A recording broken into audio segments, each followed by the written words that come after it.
Yeah, what's cracking, everybody? Welcome back to another episode of Prison Break Raw. I'm your host, the one and only Big JD. When we think of East Los, when we think of Boyle Heights and places like that, we think of an area of Los Angeles that's completely consumed with Chicano and Mexican culture, and we believe that it has been like that since the beginning. In fact, the area was more populated by poor Irish immigrants, Jewish immigrants, and Italian immigrants way back in the early 1900s. I mean, there'd always been Mexicans there, and they all pretty much shared the streets. But Boyle Heights was named after the Irish. I mean, Boyle being Boyle and whatnot. And a lot of those streets and places up there were all caught up with poor Jewish and Irish kids who had formed gangs. There's also some history buffs out there that'll tell you that the Clover Street gang was actually an Irish gang before it became a Chicano Sureño street gang. And they're not alone. There's other neighborhoods out there in the area where Dogtown was and whatnot. There were a lot of Irish and Jewish street kids that were running those gangs out there. So Mickey Cohen was no different. He was born in 1913, moved out to Los Angeles from Brooklyn, New York. By the time he was 8 years old, became a newsboy. Got caught up in boxing. They actually called him Irish Mickey, which I don't really understand because he's not Irish, but that was the name he was given. And from what I'm untold, from what I understand, from what I've read, it's because a lot of Jewish boxers couldn't get into the system of boxing, couldn't get into the fold, unless, of course, you were Irish. The Irish were big with the boxing back in them days. So Mickey Cohen was boxing, and he boxed, and he fought one guy, and he lost, and that's when they ended up calling him Gangster Mickey for the first time. But he had become the king of Los Angeles. Nothing happened in L.A. without first going through, of course, Mickey Cohen. I don't care who you were, what color you were, what religion you were, where you came from, or anything like that. You didn't move or you didn't do nothing without the Jewish mob basically telling you could do it. And this didn't only extend to the streets. This extended into politics. This was all over the place, starting hotels, restaurants, whatnot. Locations where bookies ran the numbers, gambling outlets, prostitution rings, even selling dope. Nothing went on without, of course, the Jewish mob telling you can do it. And that started with Bugsy Siegel. And Bugsy Siegel, of course, when he went out there, he wasn't out there with Mickey Cohen to begin with. Mickey Cohen was actually working with Al Capone. So there's a lot of interesting things about Mickey Cohen that you probably didn't know, and a lot of the research that I dug up is going to shock you to hear a lot of this stuff because it kind of shocked me. I didn't have any idea that Mickey Cohen had any kind of connection to Richard Nixon, the Kennedys, and even Patty Hearst. So let's go ahead and get into this one right here. So it wasn't until 1939 when Meyer Lansky had basically sent Mickey Cohen out there to work with Bugsy Siegel. And Mickey Cohen was very close to Bugsy Siegel, and they even had established what was called the Siegel-Cohen Jewish Mob or Crime Syndicate of Los Angeles. But it had also incorporated many Italians in the fold as well, like Jack Dragna was a lieutenant of Bugsy Siegel before he became the Sicilian mob boss of Los Angeles himself, until he died in 1956, but it was long after Bugsy Siegel was long gone. But Mickey Cohen was all up in the mix with all that, very smart and feared, and he had balls. I mean, people feared Mickey Cohen. I mean, he'd push up on you anywhere, any time, and he had hands. It wasn't only about the heat and the burners with Mickey Cohen. Mickey Cohen also had them gloves too, because he was in the boxing. He'd been street fighting, of course, up in East Los Angeles where he grew up and whatnot, and he was just like that. So him and Bugsy Siegel had worked on the Flamingo Hotel idea, of course, and then when Bugsy Siegel was killed, it was Mickey Cohen that took to the streets, packed, ready to just light anybody up, murk anybody in his path, trying to figure out exactly who it was that killed his buddy, Bugsy Siegel, because there was nobody out there that said that this is what happened. Meyer Lansky didn't say that, I gave the go-ahead or anything like that. Everybody kept their hands clean of the murder of Bugsy Siegel. So Mickey Cohen was completely in the dark about this. But he went to the Roosevelt Hotel, which is a very famous hotel in Los Angeles, much like the Cecil. And he went up in there and straight packing, looking to kill the people that had murdered his friend till the cops were called and he boned out.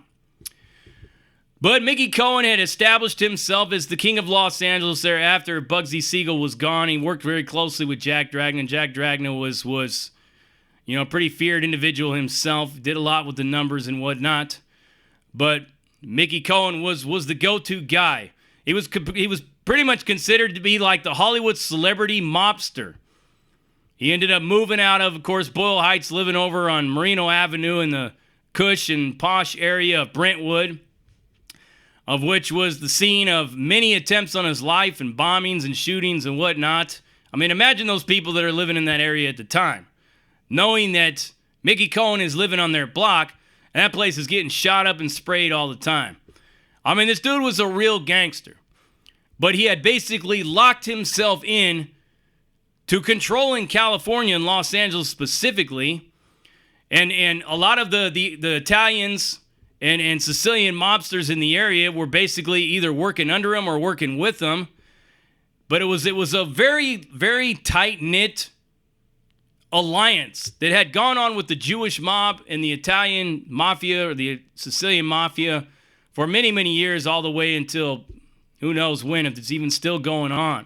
But you don't really hear about either one of them anymore. But it was in a lot of ways you can compare it to the alliance of the AB and the MA in the prison system. It was a mutual struggle and a mutual beneficial alliance for power and control over everything that you do. But Mickey Cohen wasn't only limited to the business of the streets. A young lawyer had approached him around the late 1940s, around 1945, and was looking to unseat a powerful New Deal Democrat in the area and become a member of Congress, Richard Nixon. Richard Nixon had approached Mickey Cohen and asked him to help him get in. And of course, anytime you approach a mobster, a gangster, anything like that,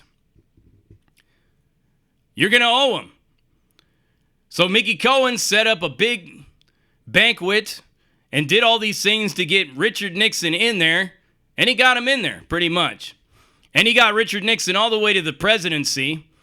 And the funny thing about him is that in the end, he was the one that helped bring Richard Nixon down.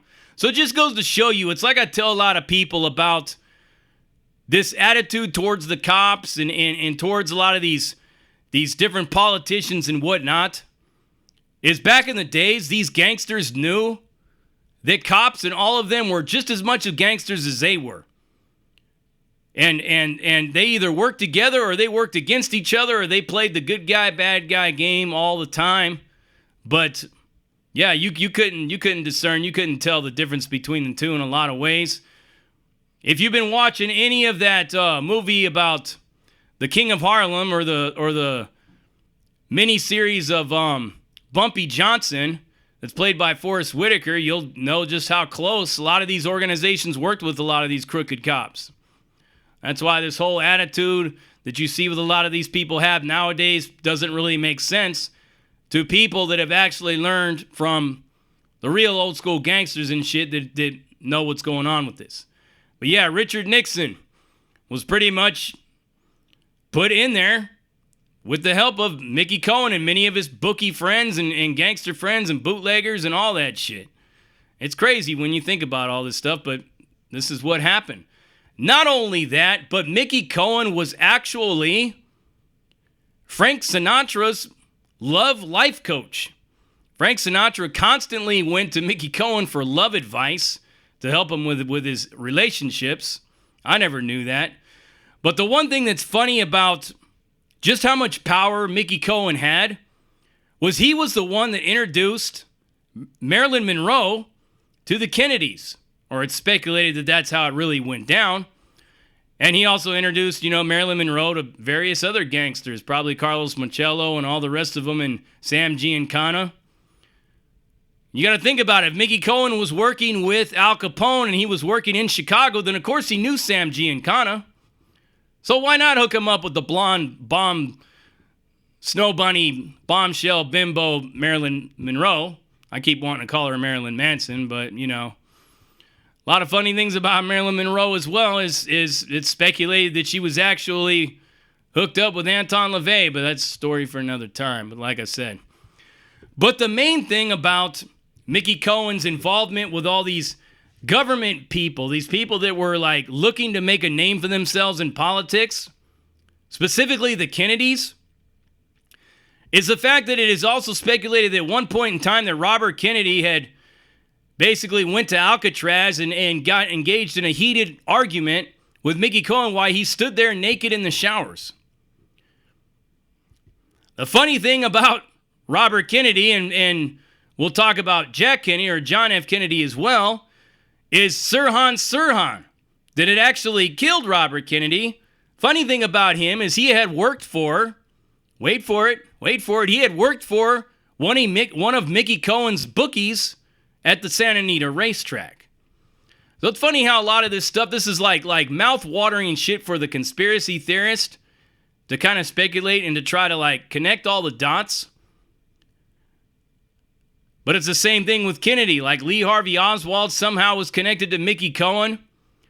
And of course, Jack Ruby was connected to Mickey Cohen, the one that killed Lee Harvey Oswald.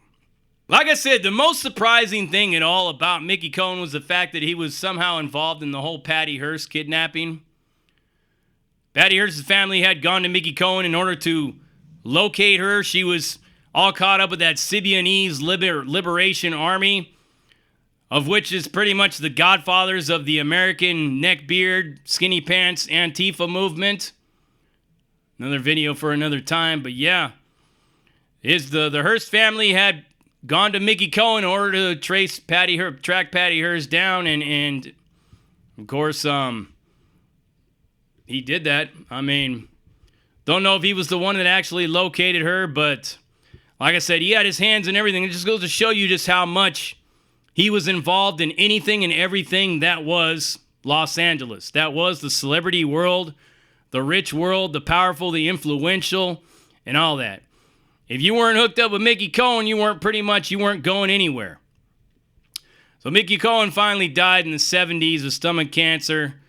Nobody ever gunned him down. He didn't die in prison. He had spent several years going in and out for tax evasion and whatnot. But another one that's also not very well known is in the early years, or in the early years of the Johnson administration and whatnot, he was arguing with him about the Israeli issue.